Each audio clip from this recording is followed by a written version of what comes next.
सगळ्यांना नमस्कार. मी तुमचा शेतकरी पुत्र सागर फरतोडे या यूट्यूब चॅनलवर तुमचं स्वागत आहे. जोपर्यंत या देशात या सत्तेधाऱ्यांच्या मागे आपण तलवे चाटणार नाही, त्यांच्या मागे आपण फिरणार नाही, सर्वसामान्य माणूस हा एका 50 रुपयाच्या 90चे झाली वाटतं आता, एका 90च्या बॉटलीवर, त्या काचाच्या भांड्यावर मरणार नाही, त्यांच्या मागे फिरणार नाही, त्यांच्यासाठी मरणार नाही. आणि जोपर्यंत बापापेक्षा नेत्याला मोठं म्हणणारे हे नालायक लोक यांची पैदास हे खतम होणार नाही, तोपर्यंत या देशाची कायनात पलटणार नाही. या देशाला कितीतरी वर्ष होऊन गेले, 78 वर्ष होऊन गेले स्वातंत्र्य होऊन, पण अद्यापही या देशातली परिस्थिती सुधारली नाही, सुधारणा झाली नाही. याच्यासाठी सगळ्यात जास्त जबाबदार नेत्याला म्हटल्यापेक्षा सर्वसामान्य माणसाची चुकी आहे.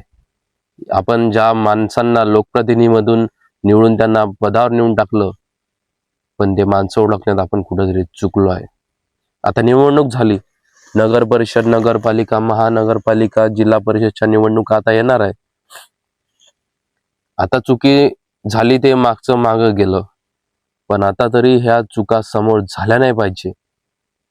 कारण एका दिवसाची चुकी, 8 दिवसाची रॅली, 400 रुपये रोजाना बाया, माणसं, त्यांच्या मागं फिरणं, ह्या 10 दिवसातलं भोगणं आपल्याला 5 वर्ष भोगणं अंगात येते, लक्षात ठेवा.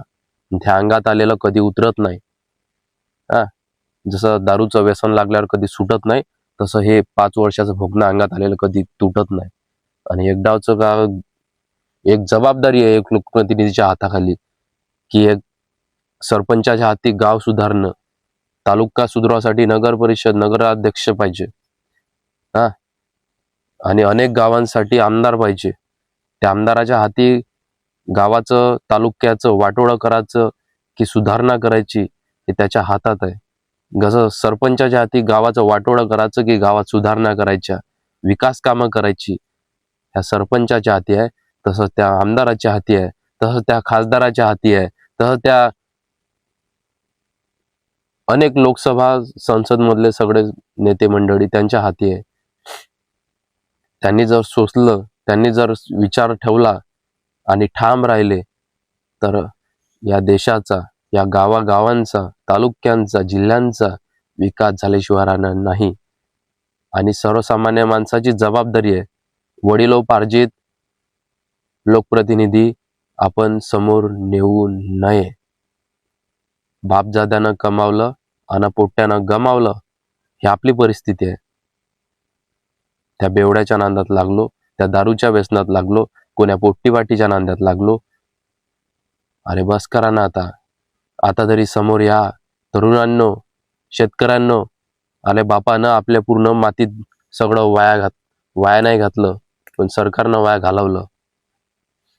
कष्टाचं फळ त्याला मिळत नाही, रात्रीचा दिवस करतो, तरी त्याच्या मालाची किंमत त्याला भेटत नाही, किंमत मिळत नाही. म्हणून शेती करा, नाही करू असं म्हणत नाही, शेती पण करा आणि राजकारणामध्ये उतरा. निधड्या छातीने समोर या आणि राजकारणामध्ये प्रवेश करा आणि या नालायक लोकांना उपडून फेकून टाका. तडीपार असणारे या देशाचे मालक झाले, चोट्टे या देशाचे मालक झाले, सत्ता गाजवताय, देश चालवताय आणि देशाला खड्ड्यात घालायचं काम हे लोक करून राहिले. आता तुम्हाला जाणीव घ्या, तुम्हाला जाणीव आली पाहिजे. आता जरी आपण चुकलो नाही पाहिजे, आता येणारी निवडणूक आपल्या हातात राहिली पाहिजे. नाही पैसा चालन, बोलायला सुरुवात करा. तुमच्याहून बोलणं नाही होत तर तांडव करा. तांडव नसन होत तर जो समोर आहे त्याच्या पाठीमागं उभा राहा. पाठीमागं नाही, सोबत राहा. पाठीमागचे मागच्या मागं पडून जातात. परिस्थिती आताची आहे. म्हणून शेतकऱ्यांनी, तरुणांनी, कर्मचाऱ्यांनी एकजूट व्हा, एकत्रित व्हा, संघटित व्हा, संघर्ष करू आणि एकत्रित होऊन लढू. हा आपल्या हक्काची लढाई आहे, ही आपल्या न्यायाची लढाई आहे.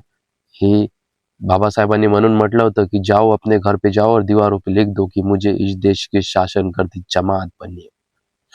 उगाच नाही म्हटलं, नुसतं भाषणबाजी करून नाही, त्यांचं पुस्तक वाचून नाही, त्यांचं चरित्र वाचून नाही, तर ती अंमलबजावणी झाली पाहिजे. त्यांचे विचार कुठेतरी अंमलात आले पाहिजे.